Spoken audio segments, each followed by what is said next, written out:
Hey guys, tonight we begin with the final days of Queen Elizabeth I, the last Tudor monarch and one of England's most iconic rulers. She led her country through an age of flourishing art, decisive victories, and the forging of empire. But behind the crown and power was a woman whose death remains one of history's most enigmatic royal endings. So, before you get comfortable, take a moment to like the video and subscribe, but only if you genuinely enjoy what I do here. And let me know in the comments where you're tuning in from and what time it is for you. It's always fascinating to see who's joining us from around the world. Now, dim the lights, maybe turn on a fan for that soft background hum, and let's ease into tonight's journey together. By the winter of 1602, Elizabeth I was approaching her 70th year, an age few reached in Tudor England. Her skin, once powdered into porcelain perfection, had begun to betray the fragility beneath. Her brilliant auburn wigs, once symbols of youthful power, now sat atop a body weathered by nearly half a century of rule. For 44 years, she had reigned alone. She had outlived rivals, buried suitors, and silenced every threat that rose against her. But now, the iron will that had defined the Queen was beginning to crack.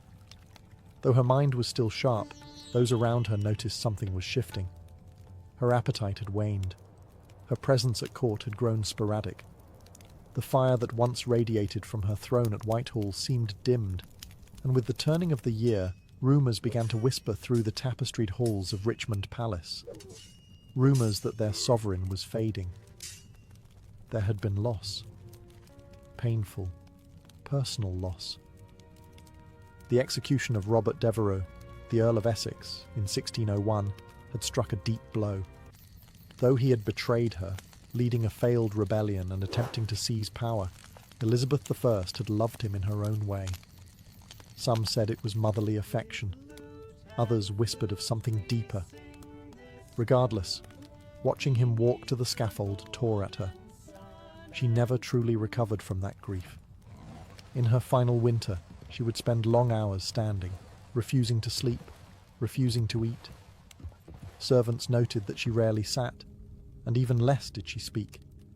When she did, her voice was thin, trailing like smoke. Sometimes, she would gaze into the empty fireplace for hours, unmoving, as if staring into something far beyond it, something only she could see. The court began to prepare. Physicians offered tinctures, tonics, and prayers, but the Queen dismissed them all. Ministers gently urged her to rest, to speak, to name a successor, but the once commanding monarch only shook her head. Something weighed on her heart, heavier than politics, heavier, perhaps, than the crown itself. As March approached, one truth began to settle among those closest to her. The reign of Elizabeth I was quietly, painfully, coming to an end. As the days passed, the gloom that filled Elizabeth I's private chamber at Richmond Palace deepened. The once vibrant court, famous for its music, pageantry, and lively discourse, had grown hushed. The Queen, who had dazzled Europe with her wit and resolve, was now wrapped in heavy silks, surrounded by shadows and silence. She no longer held council meetings, nor did she take her usual rides or walks in the gardens. Her ladies-in-waiting, the closest and most trusted women in her life, were dismissed one by one from her room until she remained mostly alone. Even the few she allowed to stay, such as Lady Scrope, spoke only in soft, uncertain tones, unsure if their presence comforted or agitated her. Her mind, they whispered, was slipping. It was during this time that her physicians began to observe something troubling. Not only was the Queen refusing food, she had also started to resist sleep altogether. She would stand for hours on end, rooted to the same spot by her bed or by the window, as if the very act of lying down might bring death closer. When her legs could no longer support her, she would sit stiffly on cushions, eyes fixed on some invisible point, lips moving silently in prayer or thought. Some speculated that she feared death not as a woman, but as a ruler. For decades, Elizabeth I had been the embodiment of England itself. To die meant to relinquish control, of her people, her image, and her power. Perhaps that was what she truly feared, the end of control. Physically, her health began to decline in ways subtle but certain. She developed a persistent cough. Her skin turned increasingly pale, and her frame seemed to shrink beneath her ornate gowns. The weight loss was alarming. Yet she forbade any attempt to examine her too closely. Her vanity, even in sickness, remained intact. And through it all, one question loomed in every courtier's mind but was rarely voiced aloud. Was this simply old age catching up to the Queen? Or was something hidden festering beneath the surface? The answer, for now, remained locked behind her lips. Lips that once commanded empires, now barely moved at all. To understand the weight pressing down on Elizabeth I in her final weeks, one must look not only at her body, but at her heart, and more precisely, at the ghost that haunted it, Robert Devereux, the Earl of Essex. Their relationship had been volatile. Essex was dashing, ambitious, and impulsive. He flattered her, defied her, then begged for forgiveness, only to betray her again. In him, Elizabeth I saw both potential and peril. Despite his arrogance, she had favoured him, elevating him to great influence within her court. But in time, his ambition turned dangerous. In 1601, he launched a coup, a desperate, ill-conceived rebellion to seize power. She had no choice. The crown could not tolerate treason, no matter how charming the traitor. Elizabeth signed the death warrant herself, and when he was beheaded in the Tower of London, something inside her unravelled. From that moment forward, witnesses say the Queen began to change. It wasn't just sadness. It was as if a deep, corrosive guilt had lodged itself in her soul. Some claimed she carried a locket containing his portrait. Others swore she muttered his name in the dead of night. Whether these tales were true, or the invention of romantic courtiers, the effect was undeniable. The Queen, who had once seemed untouchable, now appeared human and deeply wounded. Grief in that age was poorly understood. What we now recognise as depression might have been seen as melancholia, a spiritual imbalance rather than an emotional one. But those around her saw it clearly. Her eyes had dulled. Her laughter ceased. Her energy faded. The courtiers who had once competed for her affection now stepped more cautiously. They feared her moods, unsure how far her sorrow might drag her down. She stopped composing letters. She stopped approving documents. She even stopped attending chapel, a sign more shocking than any, given her deeply Protestant faith. And perhaps most telling of all, she refused music. Elizabeth I had adored music all her life. She had sung, played instruments, and surrounded herself with composers and poets. Now she asked for silence. The Queen's heart, it seemed, had broken long before her body followed. As March of 1603 drew near, the decline of Elizabeth I was no longer hidden. What began as grief and withdrawal was now a public spectacle, her slow, tragic unravelling witnessed by nobles, courtiers and servants alike. The once commanding sovereign, who had outwitted kings and silenced dissenters, now seemed adrift within her own palace. She would not speak of her condition. In fact, she barely spoke at all. She answered questions with gestures or simple nods. Days passed without a full sentence leaving her lips. When her advisers pressed her for guidance, on affairs of state, on the matter of succession, or on her own health, she turned away, retreating into herself as if words had become too heavy to lift. Physicians, summoned in increasing urgency, debated her symptoms. Some believed she suffered from a settling of humours, the vague Tudor diagnosis for mental or physical imbalance. Others suggested a cold distemper of the brain. But no one could agree on a cure, because no one could truly understand the cause. At this time, her physical posture became symbolic of her mental state. She refused to lie down. For hours, even days, she remained upright, sometimes leaning against cushions, sometimes gripping the arms of her chair, but never fully reclining. It was as though she believed that surrendering to sleep would mean surrendering to death. Servants would later report how the Queen stood silently in the corner of her room, cloaked in heavy black, unmoving for hours at a time. At night, they took turns watching her, unsure whether she was praying, mourning, or simply lost. The palace around her seemed to fall into a hush. Courtiers spoke in whispers. Nobles paced outside her door, anxious for news. And all the while, the air grew thick with unspoken fear, not just of losing their queen, but of what might come after. The realm had no clear heir. And though Elizabeth had long refused to name one, everyone suspected that James VI of Scotland would be chosen. But without her voice, without her seal, would her will be honoured? England was no stranger to power struggles, and a queen's silence could turn into a nation's chaos. The silence was no longer just hers, it was England's, holding its breath. Among the many whispered theories about Elizabeth I's death, one stands out, not because of its drama, but because of its slow, invisible nature. It wasn't a sword or poison goblet that may have killed her, but rather something far more insidious, her makeup. For decades, the Queen had adorned her face with a signature white mask of beauty, a thick layer of cosmetic powder known as Venetian ceruse. It was a fashion born from the aristocracy, designed to signal nobility, purity, and wealth. The mixture, however, contained two key ingredients: vinegar and white lead. Yes, lead. A metal we now know to be toxic, even in small quantities. Applied daily, layer upon layer, this lead-based makeup was absorbed through the skin. Over time, it could damage the nervous system, weaken the muscles, cloud the mind, and ultimately shorten the lifespan. The symptoms of lead poisoning read like a shadowed list of Elizabeth's final months: fatigue, depression, tremors, loss of appetite, cognitive decline, and skin deterioration. Her contemporaries noted that her teeth had blackened and fallen out. Her hair, once bright and flame red, had thinned and disappeared.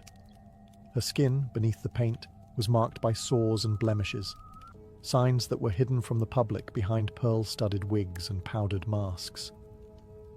And yet, the Queen remained committed to the illusion.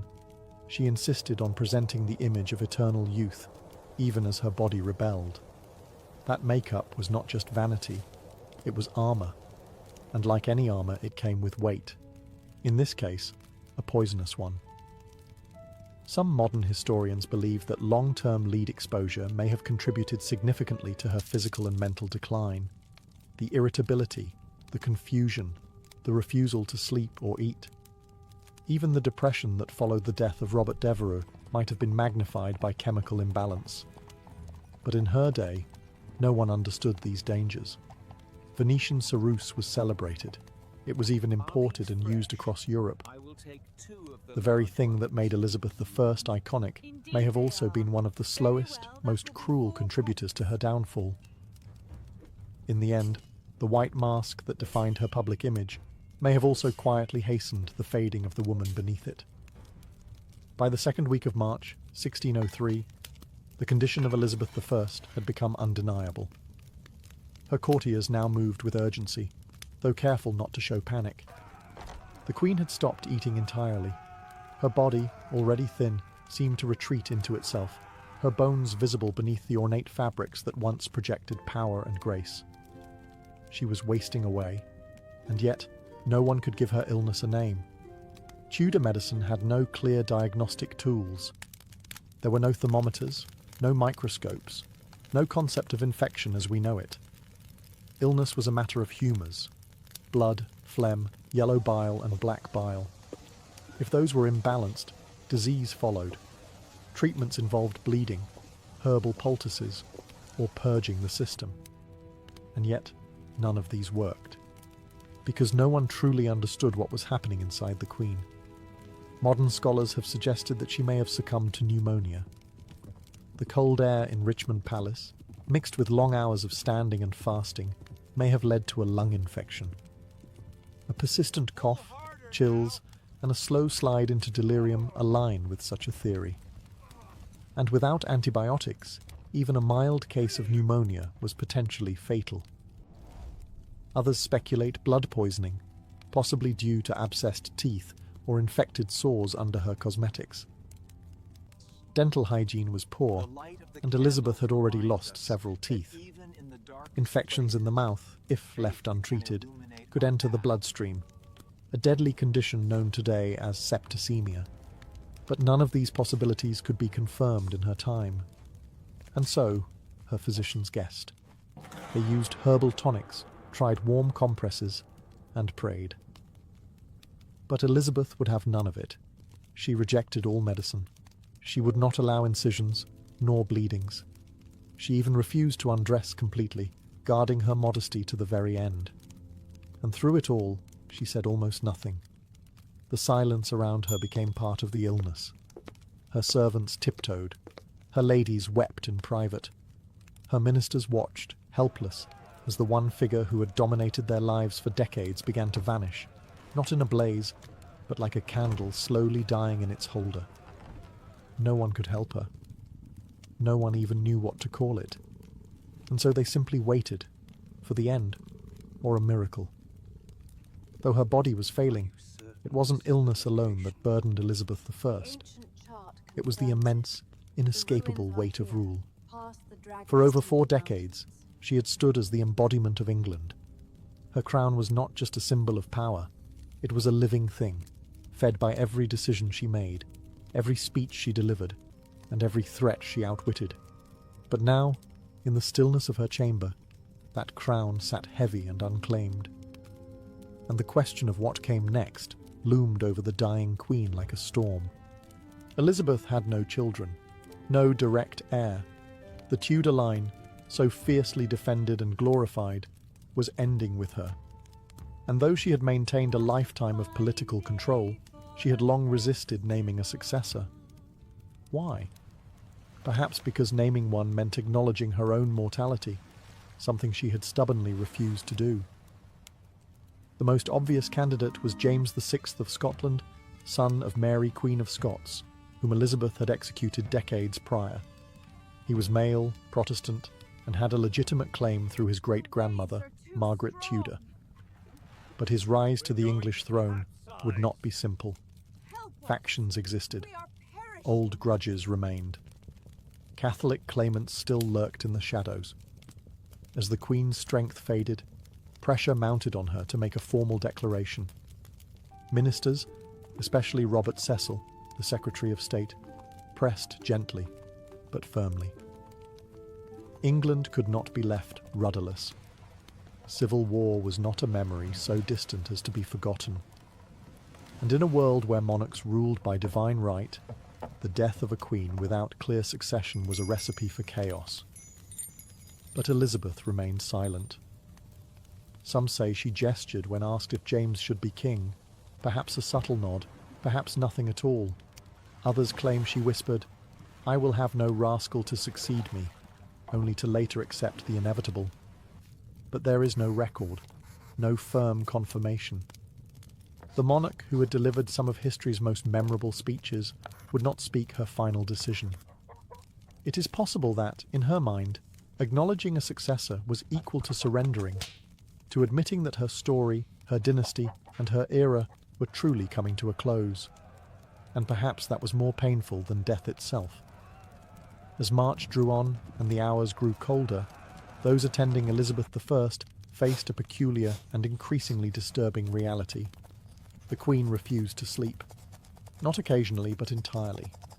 Days and nights blended into one endless vigil as she remained seated or standing in her chamber, eyes distant, spirit detached.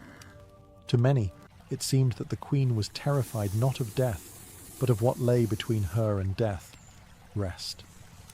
There were moments when her attendants begged her to lie down, but she resisted with such force that they stopped asking.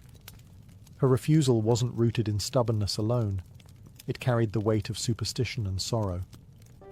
In Tudor times, sleep was often viewed as a temporary death, a time when the soul drifted dangerously close to the beyond. And Elizabeth I, despite her formidable logic and intellect, may have believed that if she closed her eyes, she would never open them again, and so she sat. Sometimes hunched in her chair, other times leaning against the wall, she defied the limitations of her failing body. The swelling in her legs worsened. Her breathing grew shallow, but still, she would not lie in bed. Her servants tried to coax her with music. She turned it away. They brought warm drinks. She waved them off. She did not wish to be comforted, nor convinced. It was as if she was standing watch over her own death, refusing to give it an invitation. Eventually, her strength began to betray her. She collapsed several times. On one occasion, she was found crumpled beside her chair, unwilling to cry out for help. After that, her ladies-in-waiting took turns staying close, hovering like ghosts of the court she had once commanded. Even they no longer spoke to her unless spoken to first. The atmosphere in the room was one of reverence, sorrow, and dread.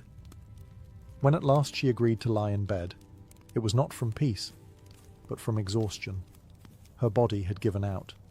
She was placed beneath the covers gently, like a fragile relic being lowered into silk. It was the first time she had rested in days, and for many, it felt like the beginning of the end. The moment Elizabeth I allowed herself to be laid in bed, her chamber transformed. The silence grew heavier, more sacred.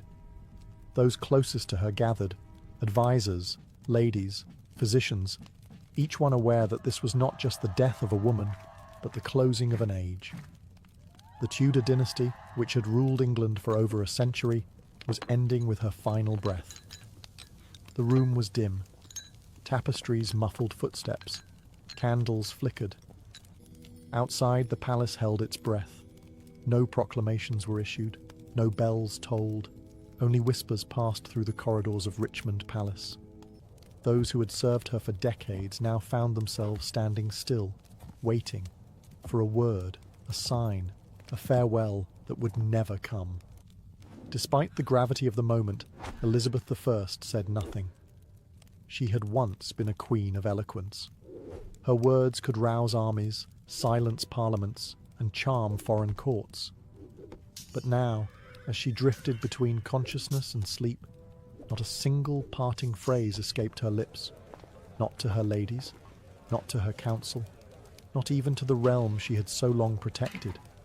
Instead, she communicated through faint movements, slight nods, flickers of the eyes, the barest tremble of her hands.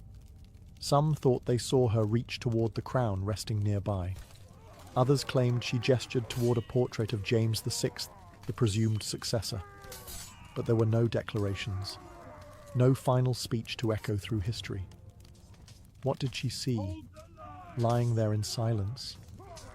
Perhaps visions from her reign, the young girl imprisoned by her sister Mary, the triumphant queen greeting the troops at Tilbury, the glittering court of poets and explorers, the fires of religious wars, the execution of Mary Queen of Scots, the death of the Earl of Essex. A life of power, shadowed by solitude. Outside her chamber, preparations had already begun. Courtiers quietly packed their belongings. Ambassadors wrote coded letters to their kings. Messengers waited with horses ready. They all knew what came next. And yet, until the last moment, England remained a kingdom without a sovereign. For until her last breath, Elizabeth I was still queen. No one could take her place. Not yet. Not until she was gone. As the final hours of Elizabeth I's life unfolded, those who remained in her chamber stood like statues, silent, sorrowful, and uncertain. The Queen no longer responded to touch or sound. Her breathing had grown shallow, irregular. Her skin, pale from age and illness, now took on an ashen hue. The fire in her had gone from a steady flame to a flickering ember. Lady Scrope, one of her most faithful attendants, refused to leave her side. She held the Queen's hand and dabbed her brow with linen soaked in rosewater. Others stood in the background, whispering prayers, some aloud, others in their hearts. There was no ritual for this. There had never been a monarch like her before. Outside, Richmond Palace was wrapped in a quiet anxiety. No proclamation had yet been made, and still, No one dared call her death until the final breath passed. Messengers stood ready at the gates, prepared to ride to Scotland the moment it was confirmed, to deliver the news to James VI, the man who would be king. Inside, time seemed to warp. The minutes dragged like hours, and no one dared speak of what would come next. Even Robert Cecil, the chief architect of the peaceful transition to the House of Stuart, stood still, his papers folded in his hand. His greatest political manoeuvre, uniting England and Scotland under one crown, was moments away, yet entirely dependent on a woman in her final moments. Then, just before dawn on March the 24th, 1603, it happened. No cry, no gasp, just silence. The room remained motionless for a full minute, as if all feared the breath might return. Then quietly, Lady Scrope covered the Queen's face with a linen cloth. It was over. Elizabeth I was dead. Her passing was not marked with fanfare, nor even with a priest's final rites. She had refused them all. The Virgin Queen, as she was so often called, had died alone, surrounded not by family or heirs, but by the weight of history. A monarch born of scandal, who ruled through storms and fire, now passed into legend with the same dignity she held in life. Quiet, unbending, and ultimately unknowable. The death of Elizabeth I sent a chill across the kingdom, not because it was unexpected, but because of what it left behind. A throne without a voice, a court without direction, and a realm uncertain of its next heartbeat. She had been the only monarch many in England had ever known. Her presence was woven into the fabric of everyday life, her image stamped onto coin and conscience alike. Now that image was still. Immediately after her death, her body was left undisturbed. According to tradition, her ladies kept vigil beside her, whispering psalms through trembling lips. A single candle burned at her bedside. The cloth over her face did not conceal her identity. It preserved it, as though the nation needed one final moment to believe she was truly gone. But while grief settled inside the walls of Richmond, elsewhere, wheels were already turning. Robert Cecil, perhaps the only man who truly understood the scale of this moment, stepped into motion. His secret correspondences with James VI of Scotland had prepared for this day. The couriers were sent, riding with breathless urgency through muddy spring roads, carrying news that would transform two kingdoms. Meanwhile, back in London, the people waited. No bells rang. No mourning was declared. The court kept the death quiet for several hours, fearing unrest or opportunistic power plays. But word eventually seeped out, first through servants, then to merchants and clergy. The Queen was gone, and with her, so too went the Tudors. There was no child, no sibling, no cousin raised at her side to step into her place. Elizabeth had left behind no personal heir, only the political hope that her choice, unspoken but widely assumed, would be honoured. The Privy Council met in hushed tones. The moment was fragile. A kingdom needed direction, and fast. The fear of factionalism, of Catholic uprisings, of foreign meddling, all these haunted their thoughts. The bloodshed of past successions loomed like a shadow, yet the Queen's long silence had not stopped her government from preparing. Within hours of her death, the Council declared that James VI of Scotland would become James I of England. A new dynasty began. But even as the nation turned toward the future, it did so in mourning. For the woman who had shaped an age and left behind a silence no crown could fill. After the Council announced the succession of James VI, now James I of England, the focus shifted to the care of the Queen's body. Elizabeth I, who had guarded her image with almost obsessive control throughout her reign, could no longer maintain the illusion. The mask she had worn, both literal and symbolic, was beginning to fall away. In life, she had been meticulous about appearances. She rarely allowed herself to be seen without her full regalia, the white lead makeup, the elaborate gowns, the fiery wigs. Even in her final days, she kept her chamber darkened and denied most visitors. Vanity, yes, but also power. To appear weak was to risk everything in a court filled with ambition and knives. Now, in death, her body told a different story. As her ladies gently prepared her for burial, they began to see what had long been hidden beneath layers of silk and powder. Her skin bore the signs of age and illness, bruising, lesions, and the pale, unnatural hue from years of toxic cosmetics. Her hands, once adorned with rings and sceptres, were thin and bony. Her hair, what little remained, had turned wispy and white.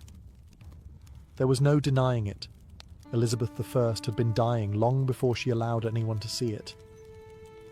And yet, in death, there was something profound about her humanity.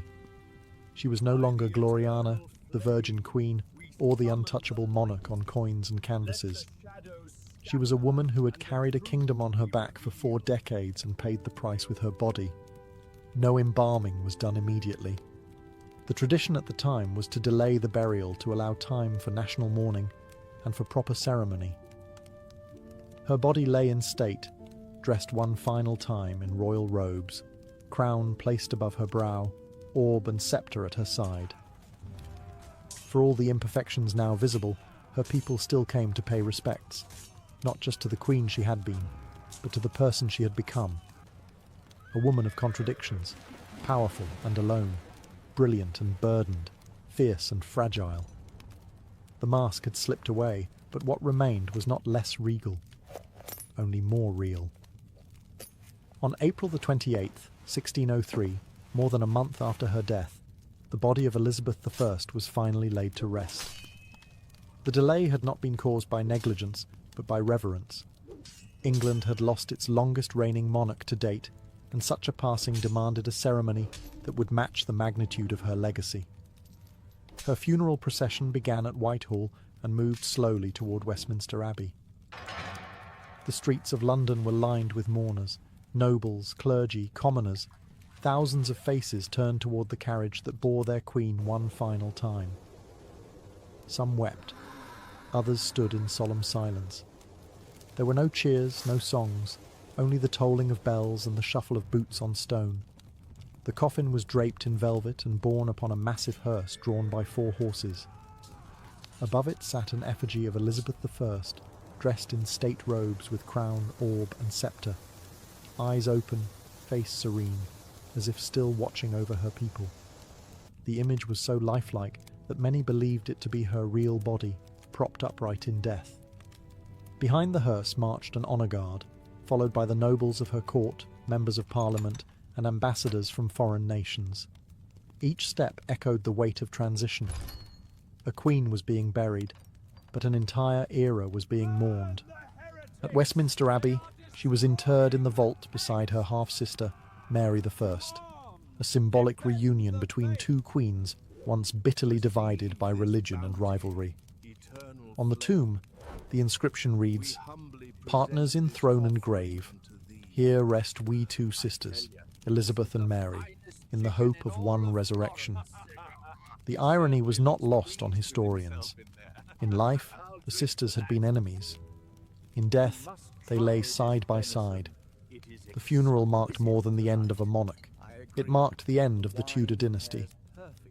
With Elizabeth gone, so too ended the lineage that had brought England out of the Wars of the Roses and into an age of exploration, cultural flourishing, and national pride.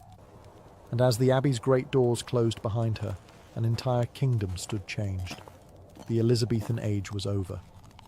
What came next would be shaped by a different hand and a different crown.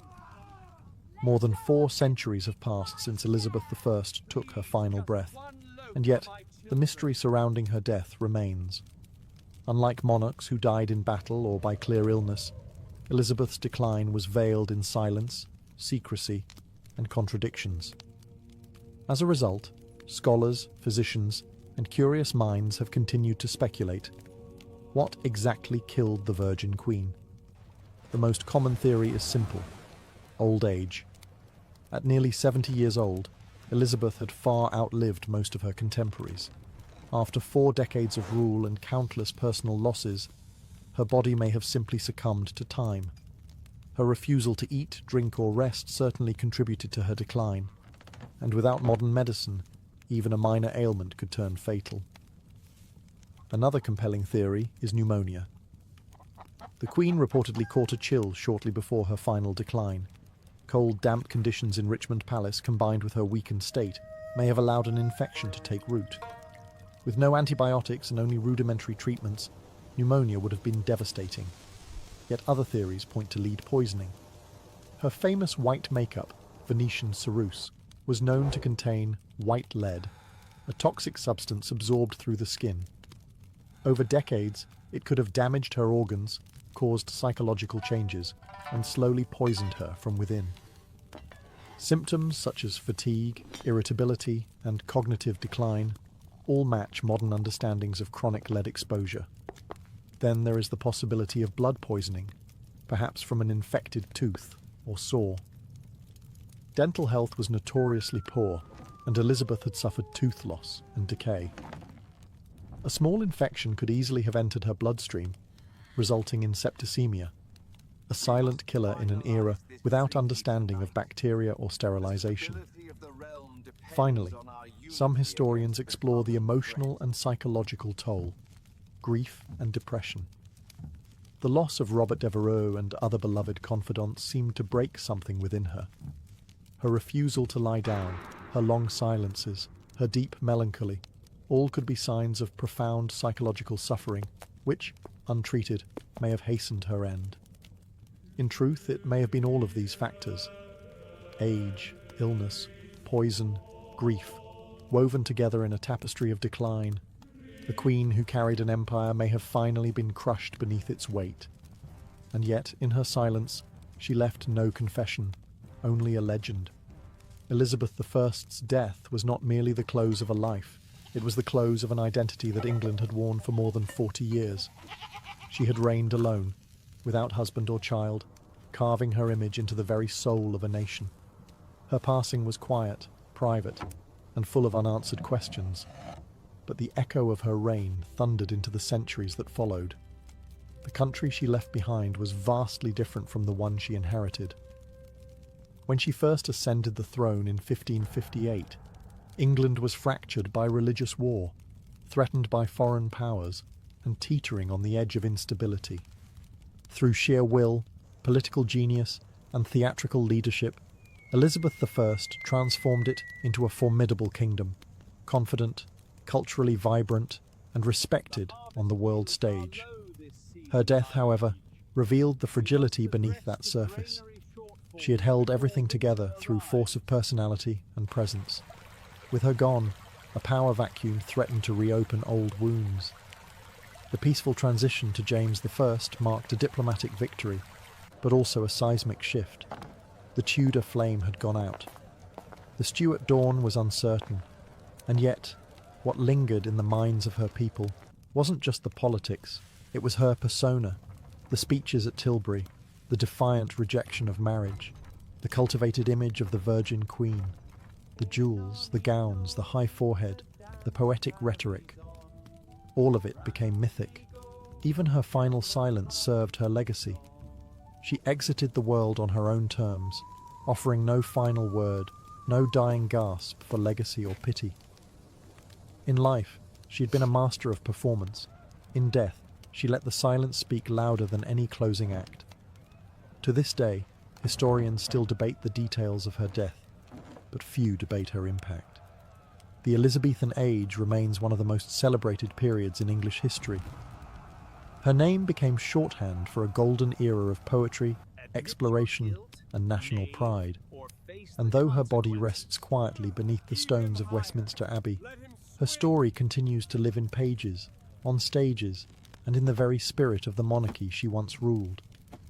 She died alone, but she did not die forgotten. Long before chocolate bars lined grocery store shelves and hot cocoa warmed winter hands, cacao was something entirely different. It wasn't sweet. It wasn't even eaten. It was drunk, bitter, frothy, and sacred. And for the ancient peoples of Mesoamerica, this strange, powerful bean held more than flavor. It held meaning. Our story begins over 3,000 years ago, deep in the tropical rainforests of what is now southern Mexico. The Olmecs, considered one of the first complex civilizations in the Americas, were likely the earliest people to cultivate the cacao tree. Though much of their history is shrouded in mystery, archaeologists believe the Olmecs used cacao in rituals, and possibly as a ceremonial drink consumed by elite leaders or shamans. It was no ordinary refreshment. It was a vessel for spiritual power. But it was with the Maya civilization that cacao truly became a divine gift. The Maya, whose empire spanned much of Central America from around 250 to 900 CE, worshipped cacao as a sacred plant bestowed by the gods. According to their mythology, cacao was a gift from the gods of creation, part of the very foundation of human life. The Popol Vuh, a sacred Maya text, describes the gods forming humans from maize and cacao, binding them to the natural world. Cacao was reserved for important moments. Priests offered it during religious ceremonies. Nobles drank it during elaborate feasts. It was believed to invigorate the spirit and open a gateway to the divine. Served cold and mixed with chili, spices, or cornmeal, the cacao drink was rich, intense, and energizing. Often it was poured from vessel to vessel to create a frothy foam, a sign of prestige and quality. But cacao's value went even deeper than ritual. Maya markets used cacao beans as currency. A few beans could buy a tamale. 100 could buy a turkey. People stored them like money, traded them, and even made counterfeit versions from clay. To the Maya, chocolate wasn't a treat. It was life, power, wealth, and worship all in one. It was the drink of the gods, flowing through the veins of kings and priests. And its bitter, intoxicating taste marked the beginning of one of the most remarkable culinary journeys in human history. Among the Maya, cacao was more than a beverage. It was a living symbol of divine order, woven into the very fabric of daily life and cosmic belief. This small, bitter bean from the jungle was thought to be a sacred substance, capable of connecting mortals to the gods, the earth, and the afterlife. In every major Maya city, from Tikal to Copan, cacao was present at the most important moments of life. When rulers were crowned, cacao was poured. When marriages were sealed, it was drunk by both bride and groom. And when the dead were laid to rest, vessels of cacao accompanied them into the tomb, offerings meant to nourish their souls in the next world. Cacao was commonly consumed during religious ceremonies, often by the priestly and elite classes. These drinks were not sweet, nor were they taken casually. They were blended with chili peppers, maize, vanilla, and sometimes even blood, a powerful combination intended to invigorate the spirit and induce visions. It was believed that drinking cacao could bring one closer to the divine, opening the mind to prophecy or sacred insight. The Maya also believed cacao trees were sacred. Their curved branches and brightly coloured pods symbolized life, fertility, and abundance. In art, cacao often appeared alongside gods and ancestral spirits. On painted ceramics and carved stelae, you can see scenes of kings offering cacao to deities, or gods themselves emerging from the pods as if born of divine fruit. But cacao's role extended beyond religion. It was a staple of the social and economic world. Hosting a guest, you served cacao, negotiating peace, you drank cacao together. For the Maya, to share cacao was to recognize shared humanity, an unspoken contract of trust, respect, and elevated purpose. Even in the homes of the wealthy, cacao drinking was ceremonial. Special vessels were used, beautifully painted cups, often marked with glyphs identifying the owner and the specific purpose of the drink. These weren't just dishes, they were heirlooms, crafted with care and reverence. The reverence for cacao shaped the Maya identity. It was not just consumed, it was celebrated, revered, and trusted as a bridge between realms. In a world ruled by ritual and cosmic cycles, cacao was the drink that kept the universe in balance. Centuries after the Maya, another mighty civilization would rise and elevate cacao even further: the Aztecs. By the time Hernan Cortés and the Spanish conquistadors arrived in the early 1500s, cacao was not just a spiritual symbol or luxury item. In the Aztec Empire, it was an institution, used as money, medicine, and a royal indulgence. The Aztecs didn't grow cacao in the cool, dry climate of their capital, Tenochtitlan. Instead, they acquired it through trade or tribute. Conquered provinces in warmer southern regions were required to send cacao beans as payment to the imperial centre. Tons of beans flowed into the empire's coffers, stored in granaries like modern banks. Each bean had value. A small rabbit could cost 10 beans. A turkey hen might cost 100. Servants were paid in cacao. Debts were settled with it. To counterfeit a cacao bean, to hollow one out and fill it with dirt, was a serious crime. In Aztec society, cacao was as valuable as gold. But its worth went beyond economics. Cacao, known as xocolatl, was revered as a warrior's drink. It was consumed by nobles, priests, and military leaders, never by commoners. Prepared with water, chili, and sometimes maize, it was believed to energize the body and sharpen the mind before battle. Emperor Moctezuma II is said to have consumed as many as 50 cups a day, believing it to be an aphrodisiac and a source of strength. Cacao was also a key element in religious ceremonies. Offerings were made to deities like Quetzalcoatl, the feathered serpent god who, according to legend, gave cacao to humanity after stealing it from paradise. It was believed that cacao had divine origins, and drinking it properly was a sacred act.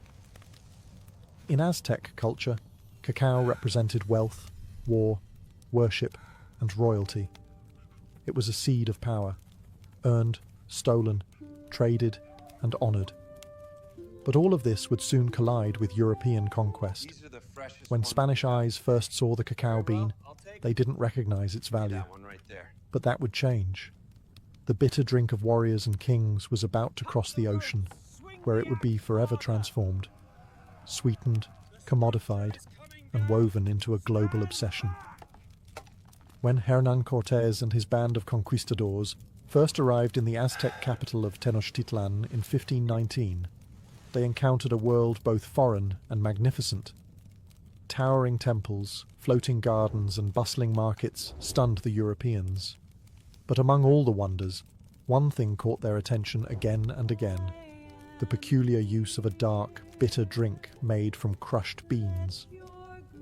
The Spanish watched as Moctezuma II was served cup after cup of xocolatl in golden vessels. They observed warriors, nobles and priests treating the substance with reverence. At first, they found it unpleasant, strange, unsweetened, spicy.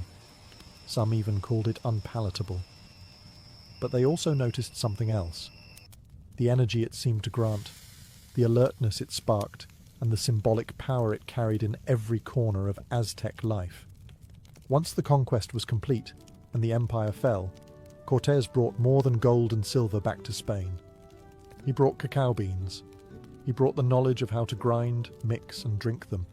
And with that, chocolate entered Europe. At first, it remained a curiosity of the Spanish court, an exotic treasure of the New World. Monasteries began to prepare it in the traditional way, for nobles and royals only. But the European palate was different. Over time, the chili and maize were replaced with something new: sugar. Sugar changed everything. The addition of sweeteners to the bitter cacao drink sparked a culinary revolution. Suddenly, what had been a sacred, spicy brew of warriors became a sweet indulgence, something seductive, luxurious, and deeply fashionable. In Spain, and soon across Europe, chocolate was no longer a tool of ritual or tribute. It became a marker of wealth and sophistication. Aristocrats sipped it at salons. Royalty demanded it at their tables. It was still prepared as a drink, usually hot, but the flavour had softened. The rituals were replaced with recipes. The power once tied to gods and warriors now belonged to European elite. But even as chocolate delighted the palates of kings and queens, it carried a new bitterness, one not from taste, but from the human cost. To feed Europe's growing hunger for cacao and sugar, colonial plantations expanded, and behind them, a new system of exploitation and slavery would begin. The drink of the gods had entered a new world, and it would never be the same. By the 17th century, chocolate had evolved from a sacred Mesoamerican ritual to a fashionable European delicacy. But behind this sweet transformation lay a growing darkness. The union of cacao and sugar, a pairing that delighted European palates, also became one of the driving forces behind one of history's most brutal systems, the transatlantic slave trade. As European demand for chocolate grew, so did the need for raw cacao. The lush equatorial regions of South America, Central America, and the Caribbean offered the perfect climate to grow the cacao tree. But harvesting it was labor-intensive. Cacao pods had to be picked by hand, split open, and the beans fermented, dried, and roasted. The same was true for sugarcane, another demanding crop. To maximize profit, colonial powers turned to slavery. The Portuguese, Spanish, French, Dutch, and British all participated in building plantation economies, fueled by enslaved labor. Millions of Africans were captured, shipped across the Atlantic, and forced to work under brutal conditions on plantations in Brazil, the Caribbean, and later, West Africa.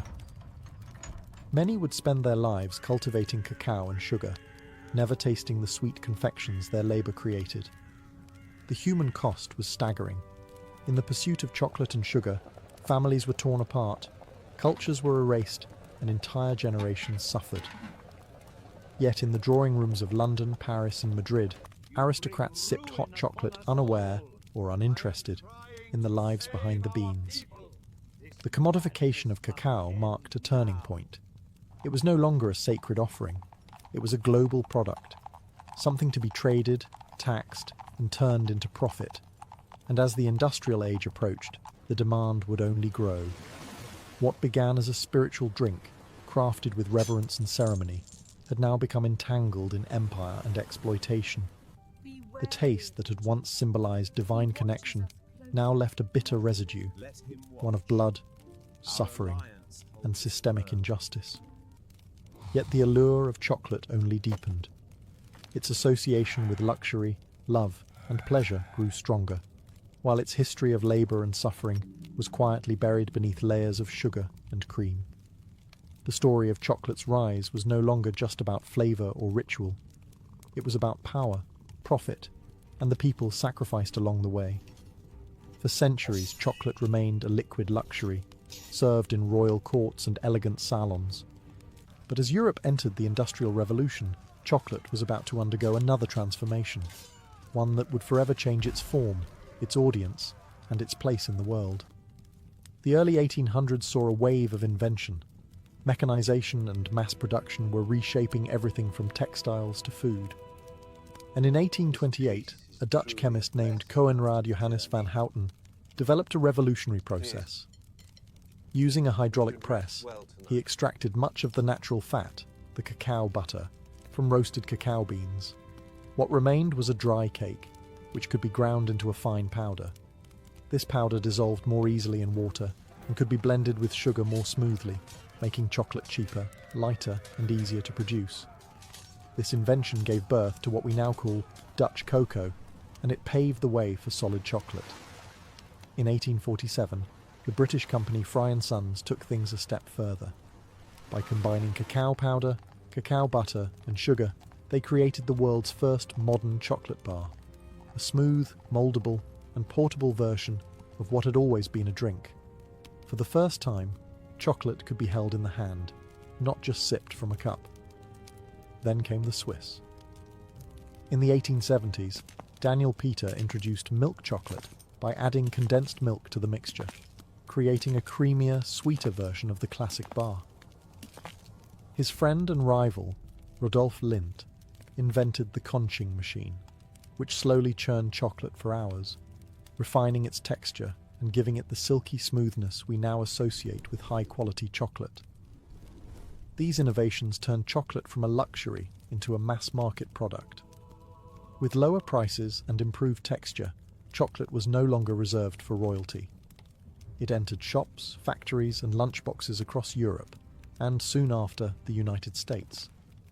Companies like Cadbury, Nestlé, and Hershey industrialized chocolate on a scale never seen before. Packaging became colorful and playful. Advertising emphasized joy, indulgence, and childhood wonder. But in making chocolate sweet, accessible, and solid, something of its origin was forgotten. The divine drink of gods had become a snack. Delicious, yes, but stripped of its ancient power and ritual. Still, a new chapter had begun, one where chocolate would become beloved worldwide. By the dawn of the 20th century, chocolate had taken root across the globe, not just as a delicacy, but as an industry. What began as a sacred brew among ancient civilizations had become a worldwide phenomenon, driven by factories, marketing, and the unstoppable forces of global capitalism.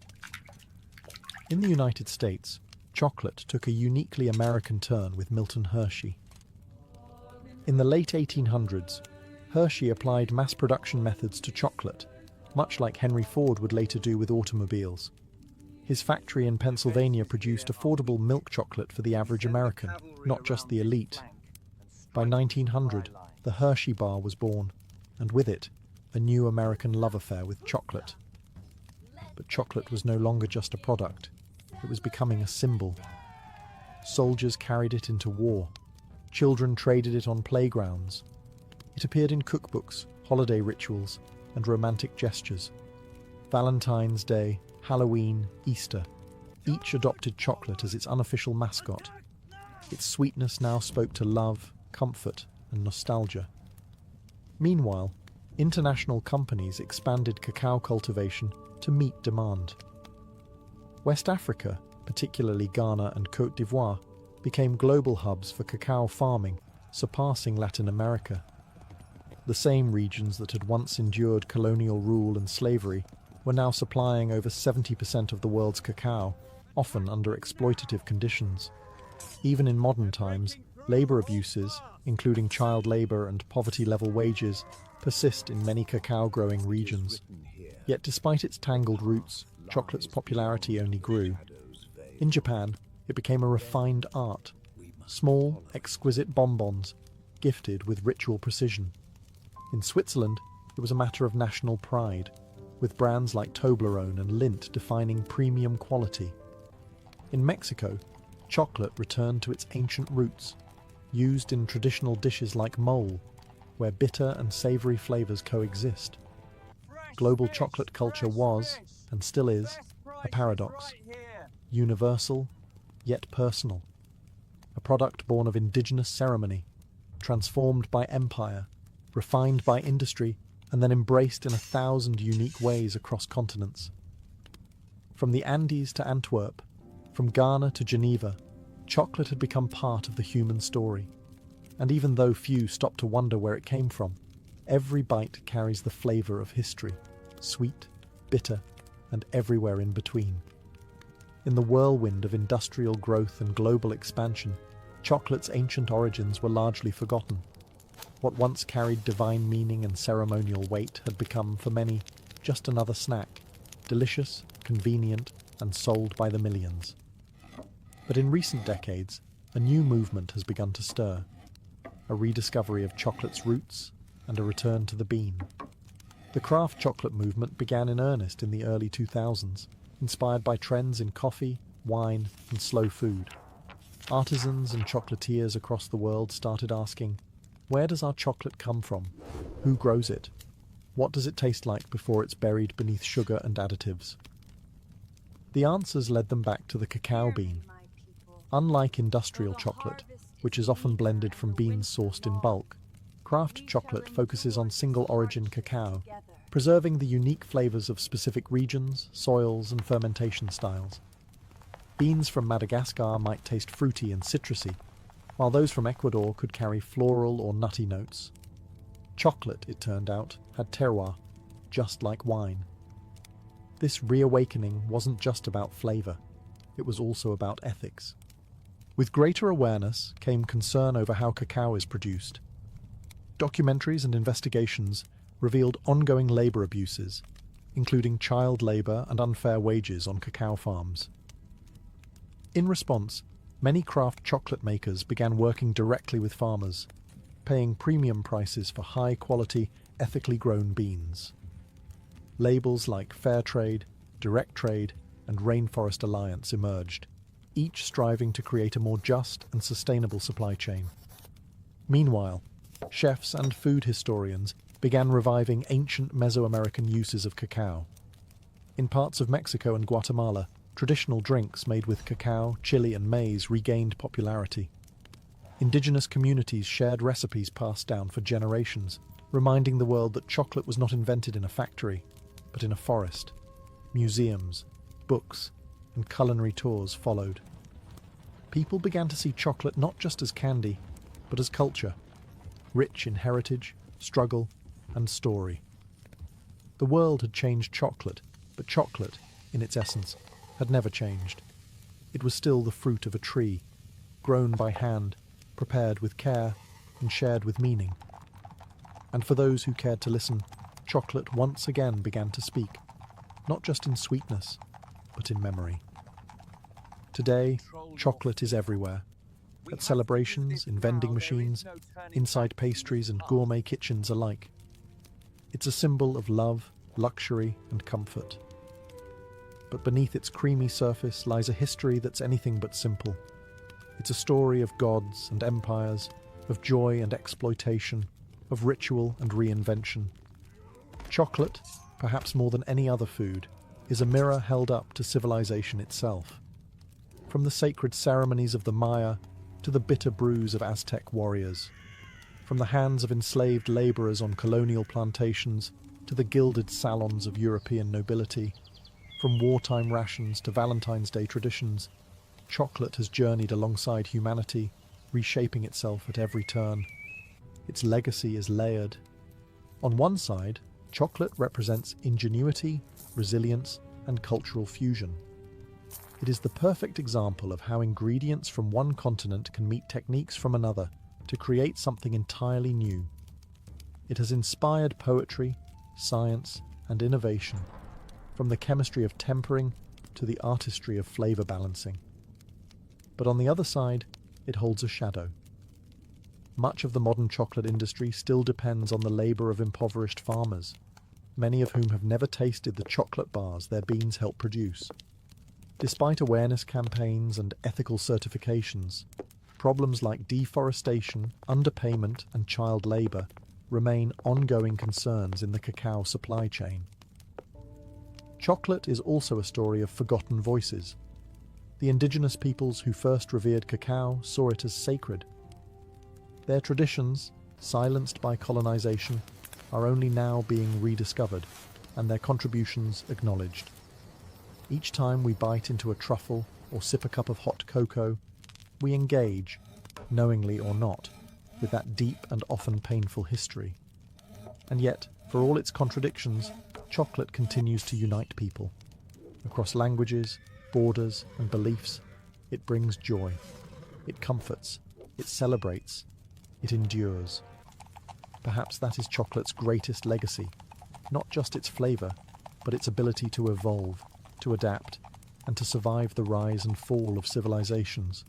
From ritual to recipe, from seed to symbol, chocolate has always meant more than it seemed.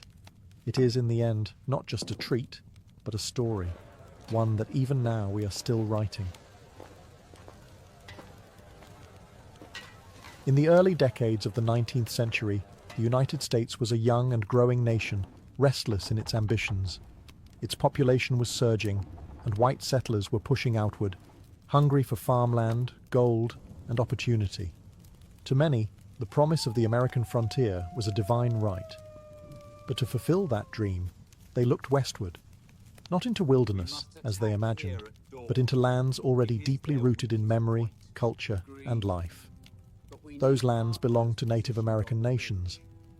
Among the most prominent were the Cherokee, Creek, Choctaw, Chickasaw, and Seminole, tribes with sophisticated political systems, written languages, newspapers, and schools.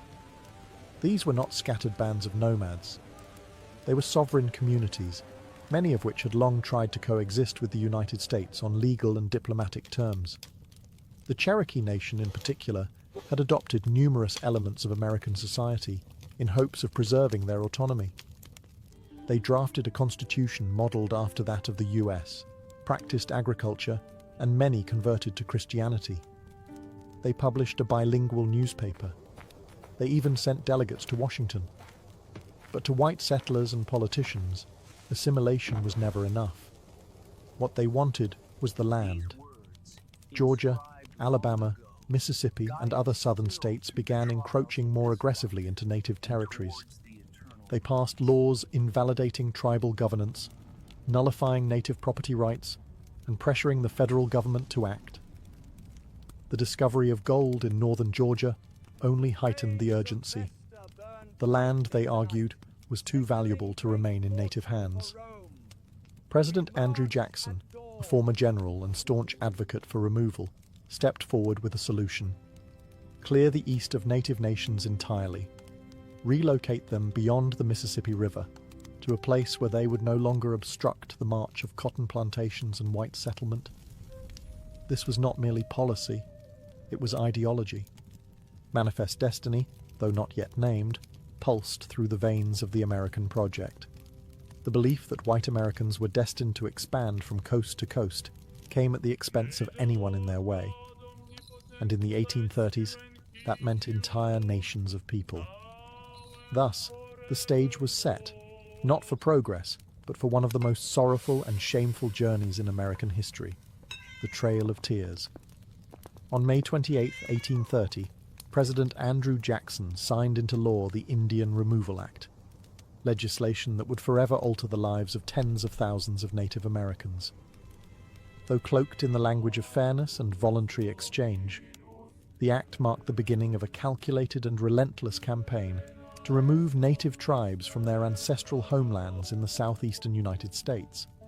The act authorized the president to negotiate treaties with native nations, exchanging their lands east of the Mississippi River for territory in what was then called Indian Territory, an expanse of land that would later become Oklahoma.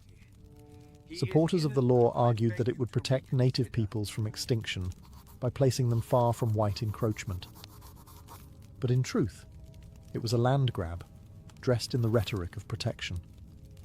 Andrew Jackson, a military hero celebrated for his brutal campaigns against the Creek and Seminole, saw removal as a logical continuation of American expansion. He claimed native peoples could not live in harmony with white settlers. Removal, he argued, was not only beneficial, it was inevitable. They have neither the intelligence, the industry, the moral habits, nor the desire of improvement, he once said of native nations. They must perish, or they must abandon their habitations and wander far into the wilderness. Congress was divided, but the bill passed, narrowly. In the Senate, it cleared by just 3 votes. In the House of Representatives, it passed by a margin of 5. These slim victories were enough to set into motion one of the most tragic episodes in American history. Some tribes agreed to relocate, fearing war or further loss. Others held out, believing the promises of treaties that offered money, supplies, and safe passage. But these promises would prove hollow for many. In practice, the removal process was chaotic, cruel, and often violently enforced. What the law claimed would be a peaceful transfer quickly became a nightmare of broken agreements, corruption, and forced marches. Entire communities were uprooted, homes burned, crops destroyed. Soldiers arrived at the doorsteps of families, ordering them to pack what they could carry. Behind them came settlers, ready to claim the cleared land. The Indian Removal Act didn't just redraw maps, it severed ancestral ties, destroyed lives, and exposed a bitter truth. American expansion was built not only on hope, but on heartbreak. While many tribes faced mounting pressure to sign removal treaties, the Cherokee Nation chose a different path, one grounded not in weapons, but in words and law.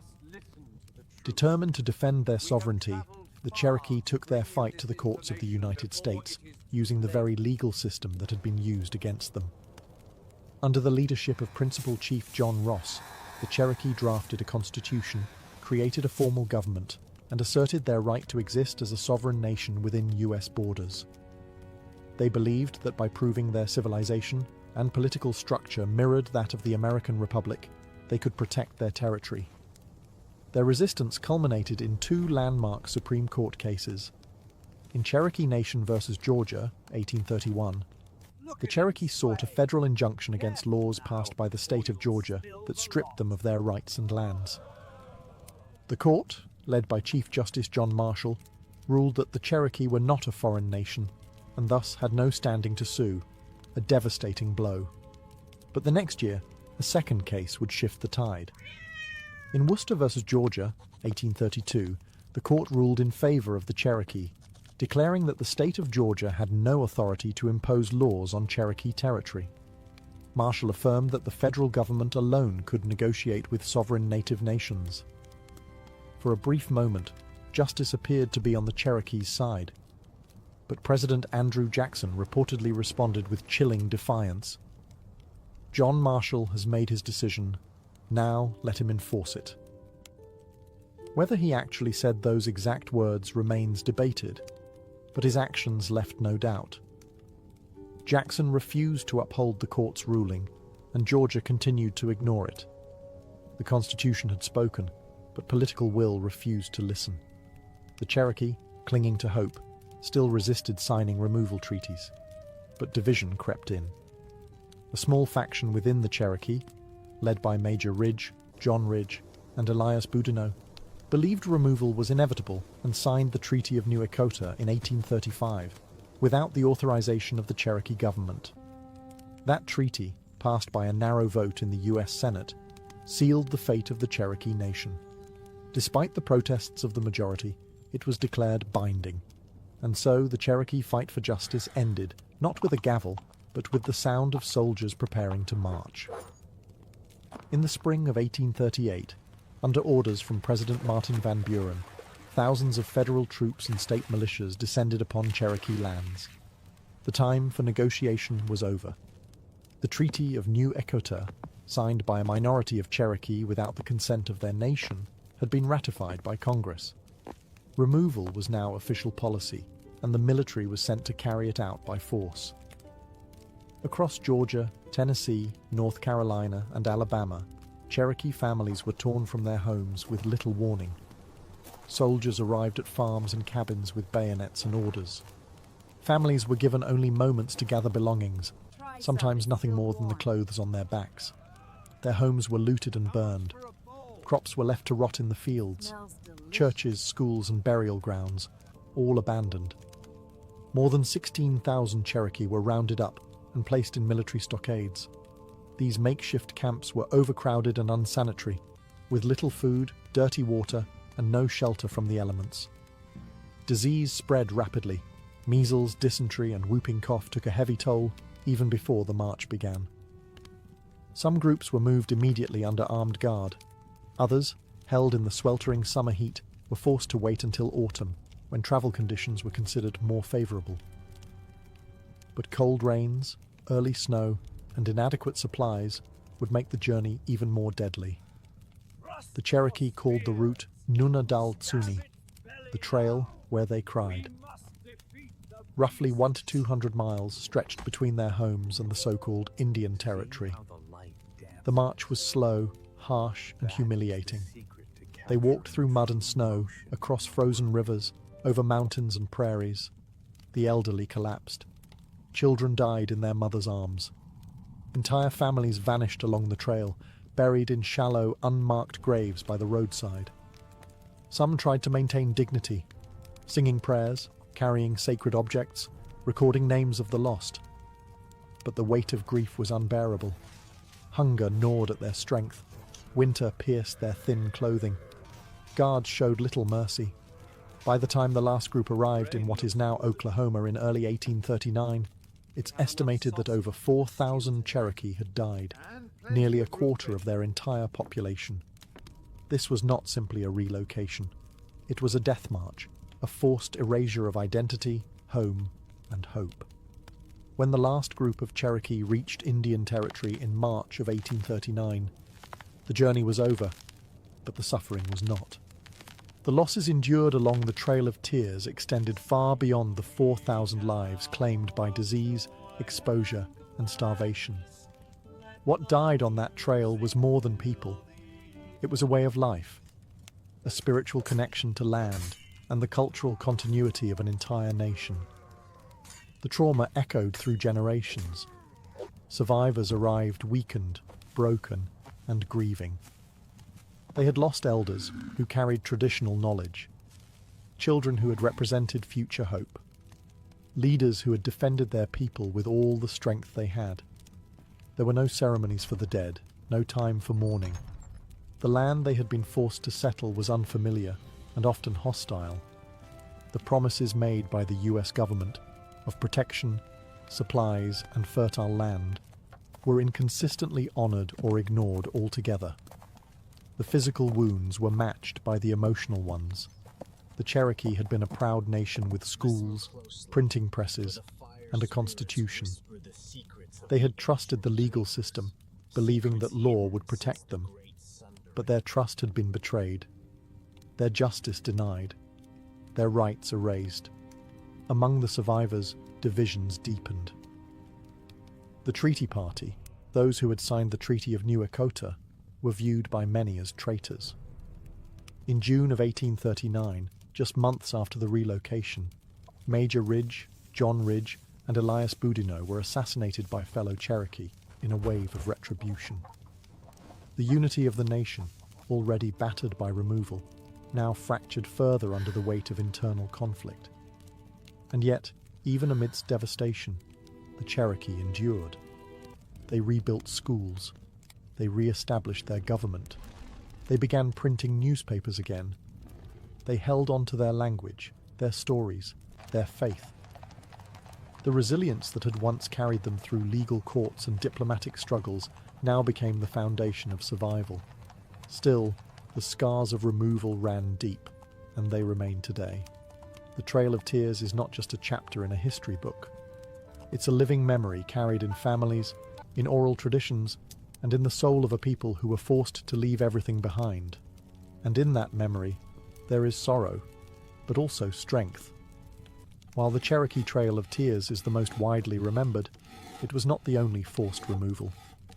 The Indian Removal Act of 1830 targeted multiple native nations, each with their own languages, traditions, and lands, and each endured their own version of exile, suffering, and loss. The Choctaw were the first to be removed. Beginning in 1831, thousands of Choctaw were forced from their homelands in Mississippi and Alabama. Most traveled on foot, without wagons or adequate supplies. As they marched through freezing rains and swollen rivers, hundreds died. A Choctaw chief later called it a trail of tears and death, a phrase that would echo in history. The Creek Nation, once powerful in the southeast, was next. After years of broken treaties and violent clashes with settlers and militias, they too were rounded up and driven westward. In 1836, over 15,000 Creek were removed, many in chains. Thousands perished along the way, while others were sold into slavery or scattered from their kin. The Chickasaw negotiated payment for their lands before removal, but their journey was no less brutal. Delays in receiving compensation left them without resources, and hundreds died from disease and starvation during the move west. The Seminole of Florida resisted most fiercely. From 1835 to 1842, they waged guerrilla war against US forces in the swamps and forests. Leaders like Osceola became symbols of resistance, but even the Seminole could not withstand the weight of US military power forever. Thousands were captured or killed. Others were forcibly marched to Indian territory, while a small group fled deep into the Everglades, where their descendants remain today. In all, over 100,000 Native Americans from multiple nations were displaced during the removal era. The government called it policy, the settlers called it progress, but for Native peoples, it was catastrophe. Each nation's trail was different, but all shared the same themes: betrayal, suffering, and loss. Sacred homelands were stripped away. Cultural centers were shattered. The bonds of community, family, and memory were stretched to the brink. And yet, these nations carried their songs, their languages, and their spirit with them, into a new land that did not welcome them, but where they would find ways to survive. When the Cherokee, Choctaw, Creek, Chickasaw, and Seminole finally arrived in Indian Territory, what is now the state of Oklahoma, they found a land that was nothing like the one they'd been forced to leave. The federal government had promised fertile soil, safety from further encroachment, and permanent ownership of their new homes. But those promises, like so many before, would prove fragile. The land was unfamiliar, the climate harsher. For many, it was difficult to grow crops or rebuild homes using traditional methods. Winters were bitter and unpredictable. Summer droughts scorched the earth. Communities were scattered, with many families arriving months apart, or not at all. Diseases followed them: cholera, smallpox, influenza. Grief lived in every new settlement. The government aid that was promised, livestock, tools, food and money, often arrived late or not at all. Corruption plagued the system. Contractors cut corners. Supplies were spoiled. Resources meant to help resettled families start over were siphoned off by middlemen or bureaucrats with little oversight. Worse still, the land that had been guaranteed as a permanent Indian homeland was soon under threat. As settlers pushed westward and the borders of US states crept closer, new pressures emerged. Railroads began to carve through the land. Treaties were rewritten or ignored under pressure or manipulation. What had been set aside as sovereign territory began to shrink once again. Despite these hardships, the nations worked to rebuild. The Cherokee re-established their capital in Tahlequah and rebuilt schools and institutions.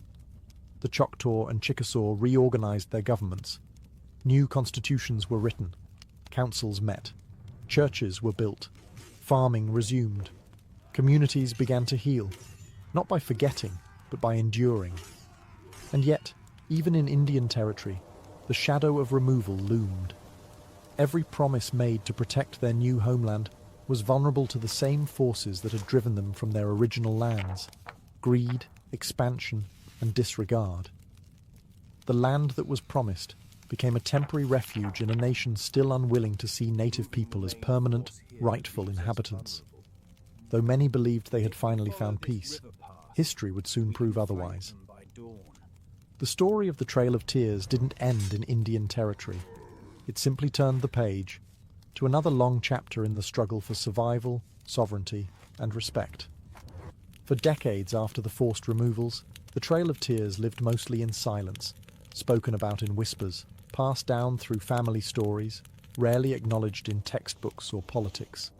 It was a wound left open, a shared pain carried quietly by native communities, too often ignored by the nation that had caused it. Yet the memory survived. In Cherokee homes, elders told the story of the march west, of the cold, of the hunger, of the lost. Songs were sung in mourning. Ceremonies were held in remembrance. Oral history kept the names of those who walked and those who did not alive. The land remembered too. Old trails, shallow graves, and surviving documents marked the route like a scar across the heart of a continent. It was not just a trail of sorrow. It was a trail of survival. The resilience shown by native nations after removal defied the expectations of those who had tried to erase them. In the decades that followed, the Cherokee, Choctaw, Creek, Chickasaw, and Seminole would not only rebuild, they would thrive. They formed new governments, ran schools, printed newspapers, and preserved languages and spiritual traditions.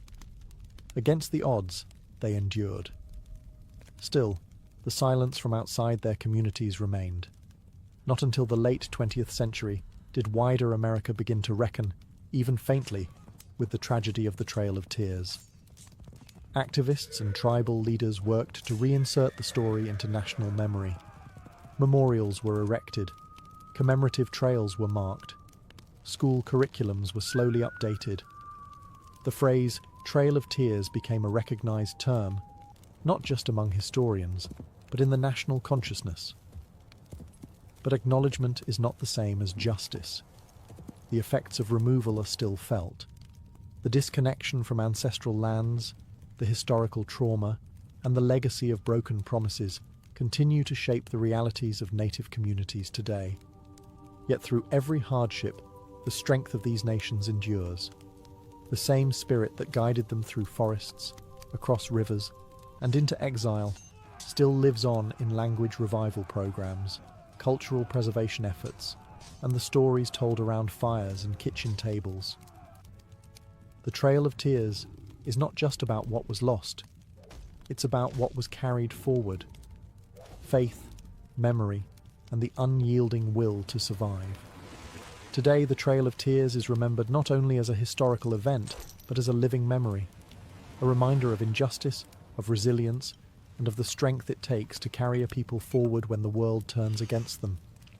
The route that once echoed with footsteps of grief now serves as a sacred path of remembrance. Across the United States, monuments, trails, and museums mark the journey. The Trail of Tears. National Historic Trail, designated by Congress in 1987, stretches over 5,000 miles across 9 states, tracing the paths taken by those who were forced to march westward. It winds through forests, fields, and quiet towns, inviting visitors to walk, if only for a moment, in the footsteps of those who endured it. But true remembrance goes beyond monuments. For the descendants of those who walk the trail, memory lives in community, language, and ceremony.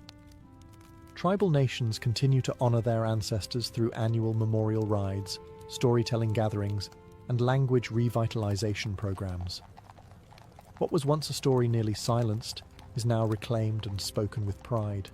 Schools now teach it, films portray it, authors and poets give voice to the sorrow and strength of that era. And native youth grow up knowing that their identity is rooted in more than survival. It is rooted in courage, resistance, and continuity. Yet, there is still work to do. The Trail of Tears stands as a challenge to how history is told and remembered. It asks us to confront the cost of expansion, the cruelty behind policy, and the ongoing struggles faced by Indigenous peoples. It reminds us that progress without humanity is not progress at all. It is erasure. To honor the Trail of Tears is to do more than look back. It is to listen, to learn, and to uplift the voices that once were pushed aside.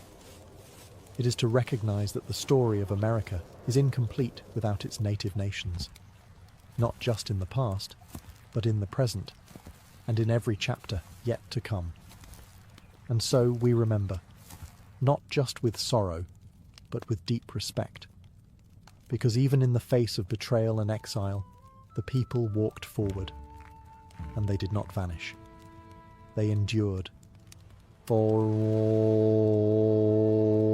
In the biting cold of early 1692, Salem Village, Massachusetts, was a place thick with unease. Tucked into the harsh New England wilderness, this Puritan settlement was more than just a collection of farms and meeting houses. It was a community teetering on the edge of spiritual and social collapse. The people of Salem believed they were God's chosen, placed in a wild and dangerous land to carve out a righteous life. But beneath their devotion simmered years of fear, tension, and division. The Puritans lived under a strict religious code. They believed in an invisible world filled with angels and demons.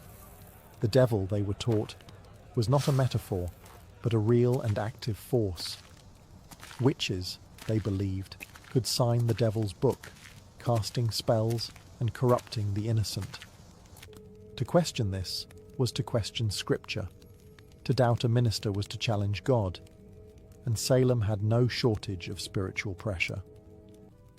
Reverend Samuel Parris, the village's minister, was a deeply polarizing figure.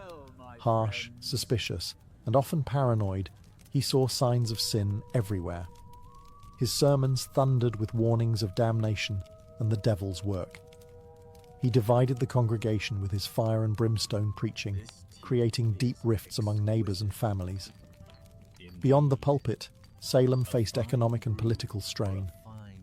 A long-running feud between Salem Village and the wealthier Salem town caused constant tension. Land disputes were common, and the boundaries between property, belief, and personal grievance were often blurred. Old resentments lingered just beneath the surface.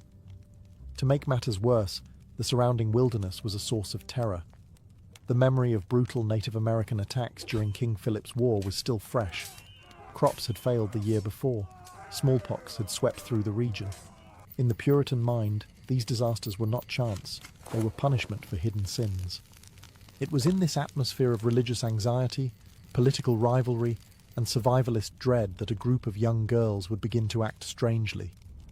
Their sudden fits, wild accusations, and cries of witchcraft would not be dismissed as childish games.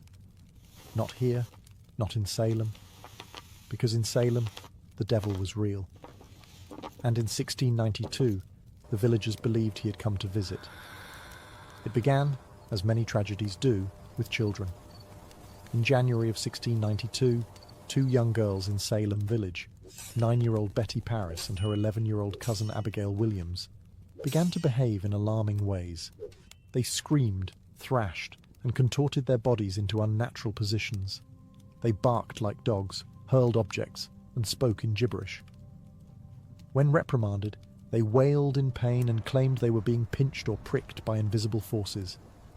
Their afflictions confounded the adults around them.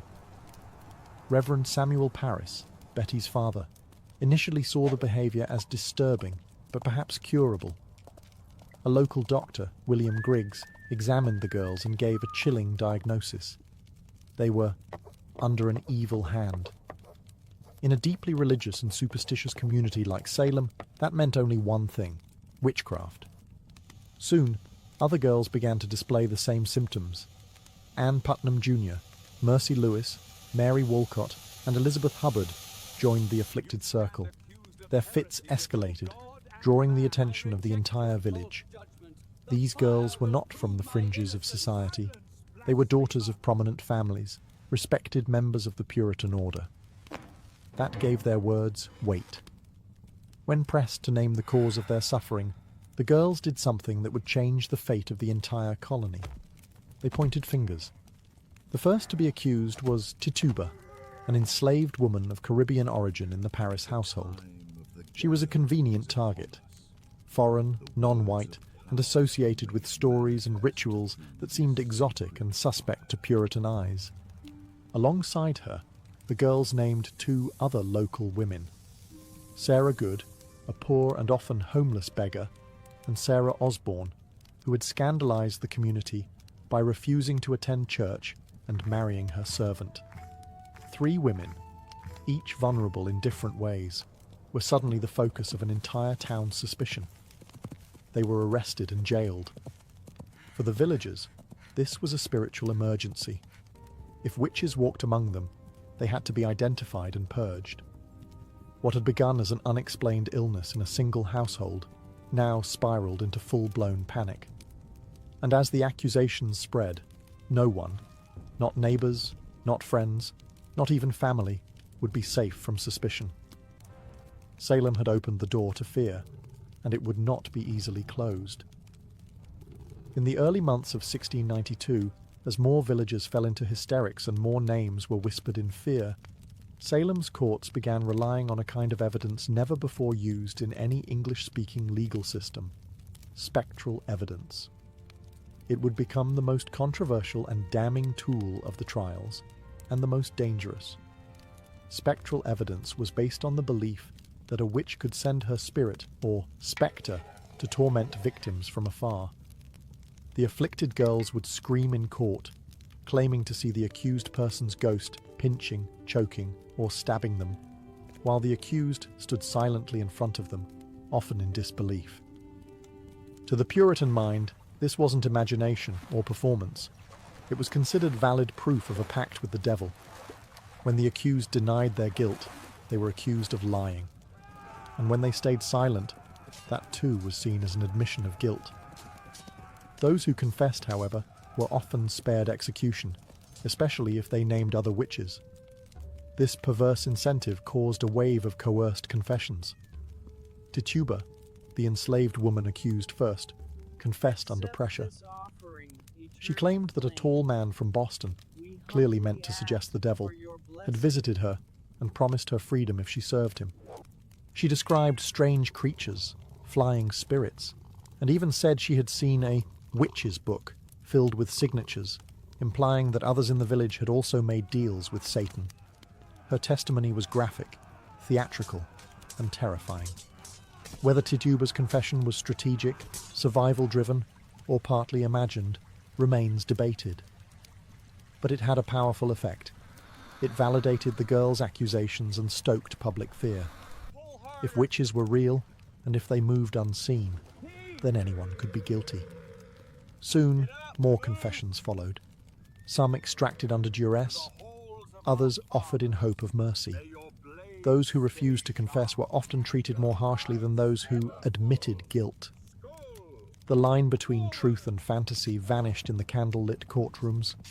Hysteria drowned reason.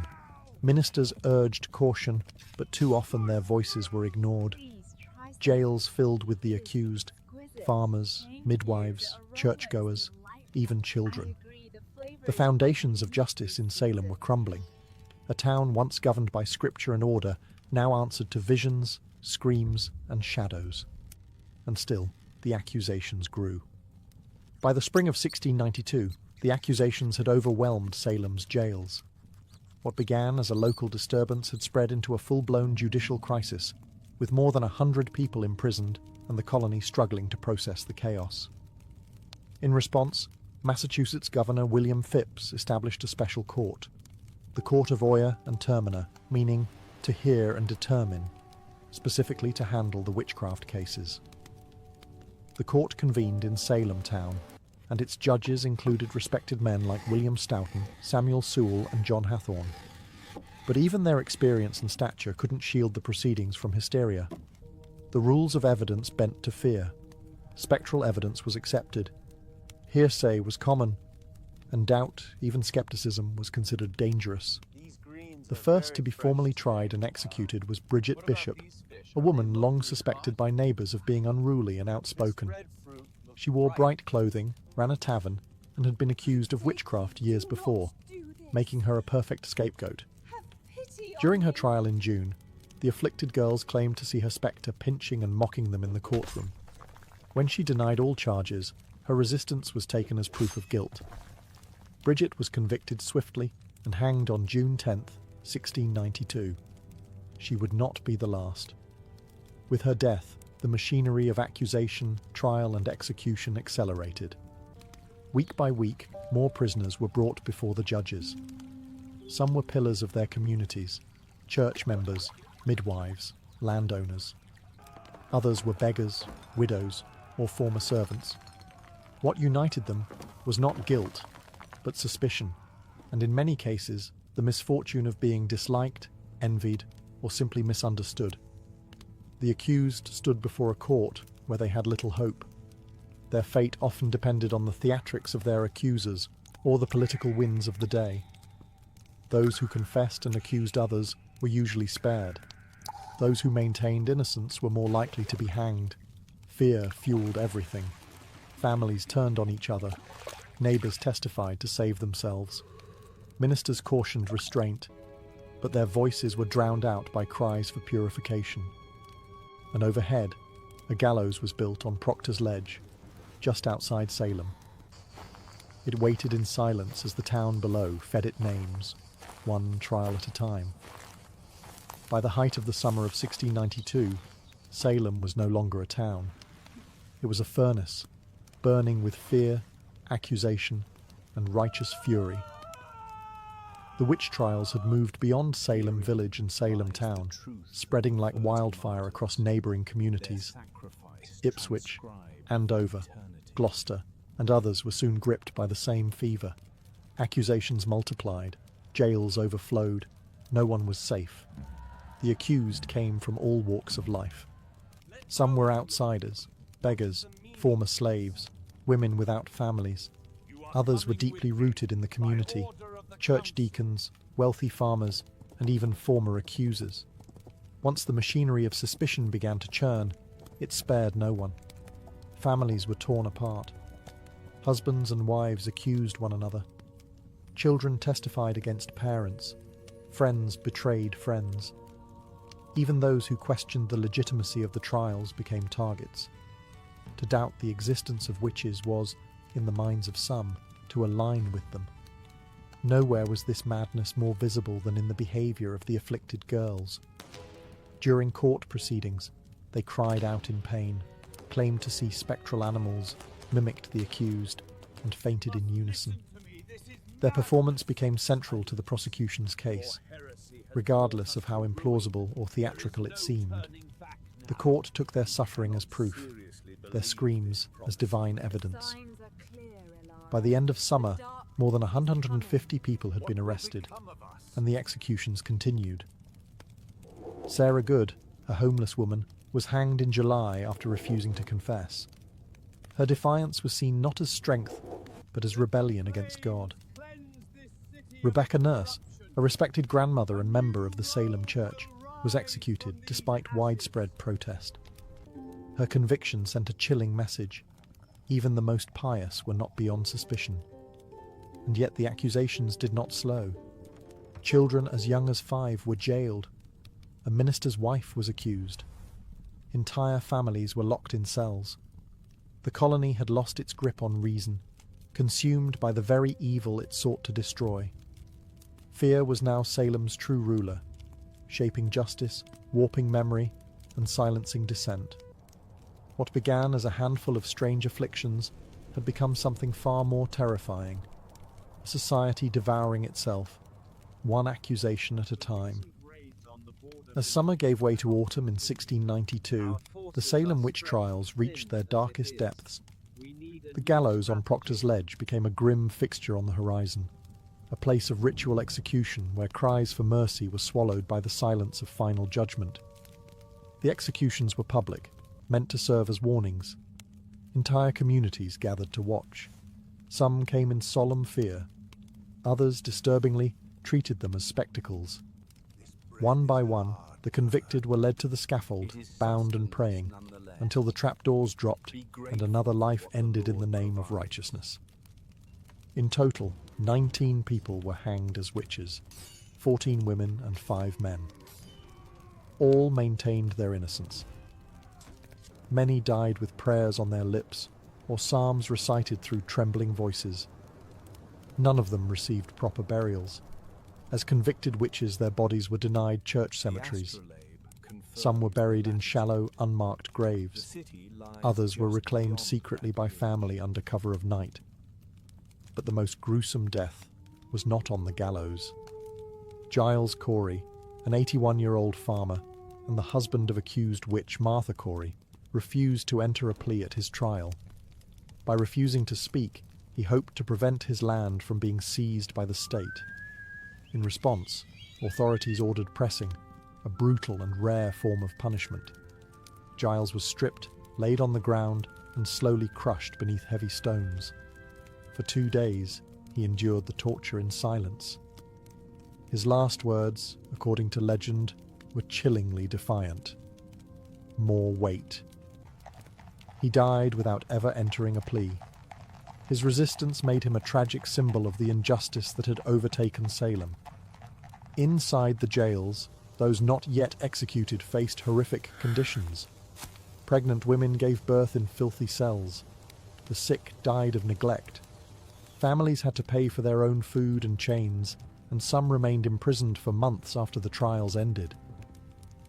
By the time autumn leaves began to fall, Salem had sentenced more people to death for witchcraft than any other community in American history.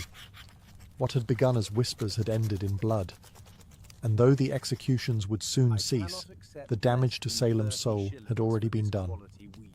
By the end of September 1692, the fever that had gripped Salem began to falter.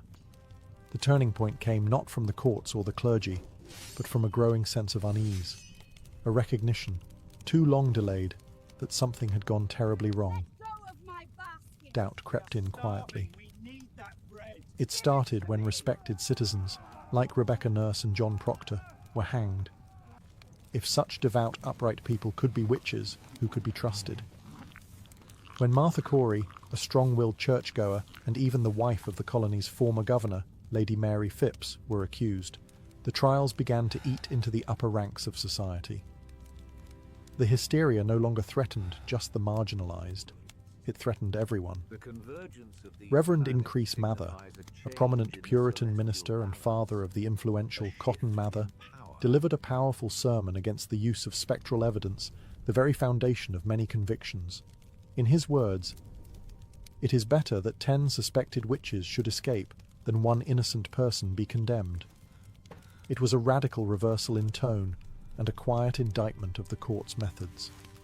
Others began to speak out as well. Ministers who had once supported the trials now urged caution. Families of the accused pleaded publicly. Communities neighboring Salem watched with horror and began distancing themselves. Faced with rising criticism and political pressure, Governor William Phips finally acted. In October 1692, he disbanded the court of Oyer and Terminer. In its place, a new court was created, one that no longer accepted spectral evidence. The change was immediate. Of the remaining prisoners awaiting trial, most were found not guilty. For those convicted, many received reprieves. The executions stopped. Still, the damage had been done. 19 hanged, 1 pressed to death, over 100 imprisoned, dozens more traumatized, families ruined, reputations shattered. The tide had turned, but slowly. Though the courts had changed, it would take months, years, for the last prisoners to be released, and longer still for the community to fully reckon with its sins. But in that autumn, the panic receded. Silence returned to the gallows. The accuser's screams faded, and Salem, wounded and ashamed, was left to confront the cold reality that it had been not witches, but fear itself, that had ruled them. When the final prisoners were released in 1693, Salem was left with more than empty cells. It was left with guilt. The trials had ended, but the echoes of accusation, betrayal, and execution lingered in every home and church pew. A silence hung over the town, and beneath it, a deep unease. In the years that followed, many of those involved in the trials began to express regret. One of the most striking apologies came from Judge Samuel Sewall. On a January day in 1697, during a day of public fasting and prayer, Sewall stood before the congregation at Boston's South Church. In front of the entire assembly, he accepted blame and shame for his role in the trials and asked God for forgiveness. It was a rare act of public contrition, and it set the tone for the years that followed. Others were not so quick to apologize. Some judges and accusers remained silent or stood by their decisions, believing they had acted in good faith. But the growing consensus, especially among clergy, was that the court had erred terribly. Even Cotton Mather, who had initially defended the use of spectral evidence, softened his tone in later writings. In 1706, Ann Putnam Jr., one of the original accusers, only a child during the trials, offered a formal confession before her church. She admitted that her accusations had led to the deaths of innocent people. She claimed she had been deluded by Satan and begged forgiveness from God and her neighbors. Her words were among the few to acknowledge the specific names of the victims. Families of the accused struggled for decades to clear their relatives' names. In 1711, the Massachusetts legislature passed a bill restoring the civil rights of many of those convicted and awarded monetary compensation to their heirs. But the pain remained. Not all names were cleared, and not all families were compensated. Generations grew up in the shadow of the trials. And yet, over time, Salem tried to heal. The town became a symbol, not of justice, but of what happens when fear overrides reason, when courts abandon fairness, and when hysteria is mistaken for truth. The reckoning had begun, but full justice, as history often shows, would remain elusive. More than 3 centuries have passed since the gallows stood in Salem, but the legacy of the witch trials endures, etched into American memory not as a tale of sorcery, but as a grim warning about the power of fear, the fragility of justice, and the danger of unchecked belief. The very phrase Salem witch trials has come to symbolize mass hysteria, false accusations, and moral panic. It is invoked in courtrooms, classrooms, and political speeches as a cautionary tale, proof of how easily reason can be overwhelmed by suspicion and how quickly a community can turn on its own. Today, Salem embraces its history, but not without complexity. Museums, memorials, and guided tours draw visitors from around the world. The Salem Witch Trials Memorial, dedicated in 1992, on the 300th anniversary of the trials, features 20 granite benches, each inscribed with the name of one of the executed. They do not list their crimes, because there were none. Only names, dates, and final words, testaments to dignity in the face of injustice. Yet even now, Salem's story is more than just tourism or folklore. It is a reflection of human nature. The trials reveal how fear can become contagious, how power can be abused in the name of morality, and how justice can falter when guided by emotion rather than evidence. In literature, Arthur Miller's play The Crucible gave new life to the trials, using them as an allegory for McCarthyism and the Red Scare of the 1950s. Miller reminded a new generation that witch hunts do not always involve witches, and that the past is never as distant as it seems. The descendants of the accused and the accusers still live in Massachusetts and across the United States. Some bear the burden of ancestral shame, others carry the pride of resilience and survival. In 2001, more than 3 centuries after the hangings, the state of Massachusetts formally exonerated the last 5 victims, completing the legal clearing of all accused. The Salem witch trials were brief, just over a year in length, but their lessons have proven eternal. They remind us that truth must be defended, even when fear shouts louder, and that the gravest injustices can occur not in moments of darkness, but under the full light of day.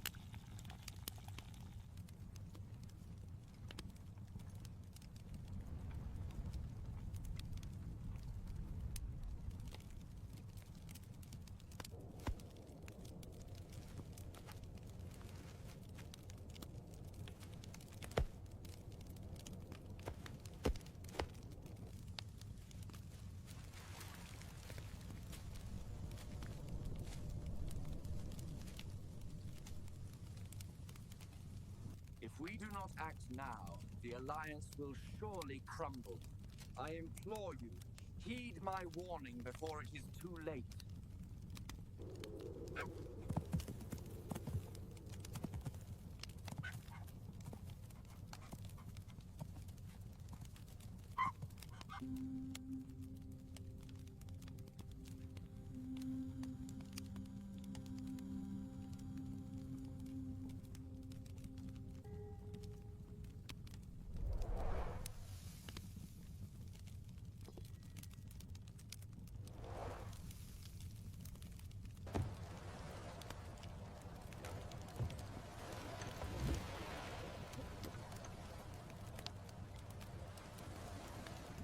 The northern borders are vulnerable. I expect every lord present to commit their levies immediately, or face the consequences of inaction. Yes, Your Majesty.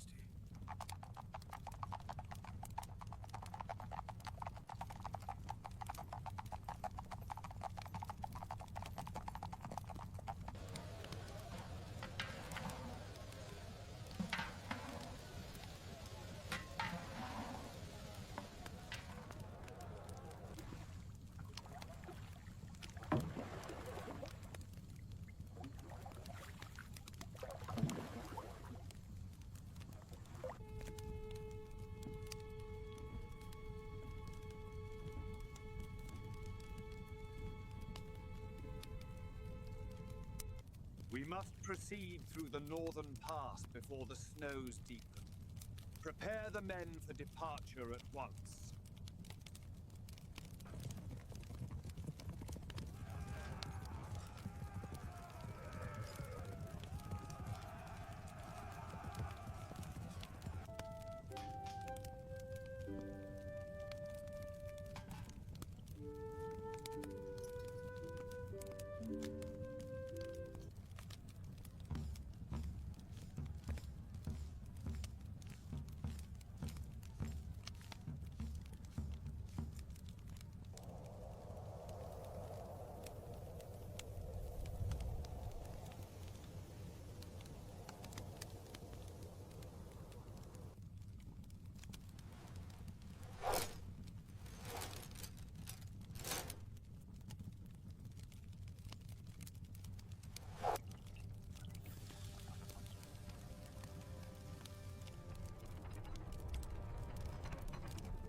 He knows too much.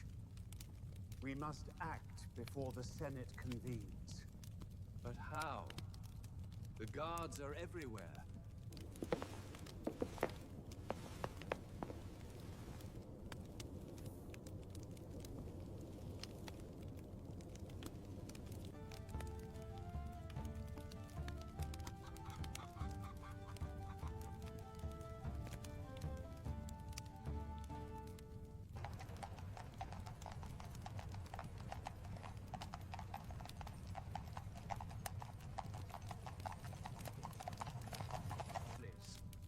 We must act swiftly against the northern incursions.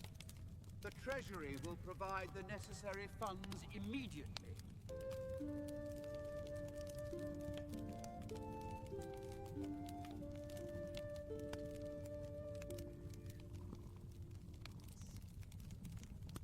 I have listened to the counsel of our esteemed scholars, and their words have illuminated the path. Look at this one, perfectly fresh. I'll take 4 shillings. 4 shillings is too much. I'll give you 2 and 6. Make it 3, and you have a deal.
The horses can't take much more. Keep rowing. We must reach the tower.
May the grace of the Holy Trinity be with you always, my son.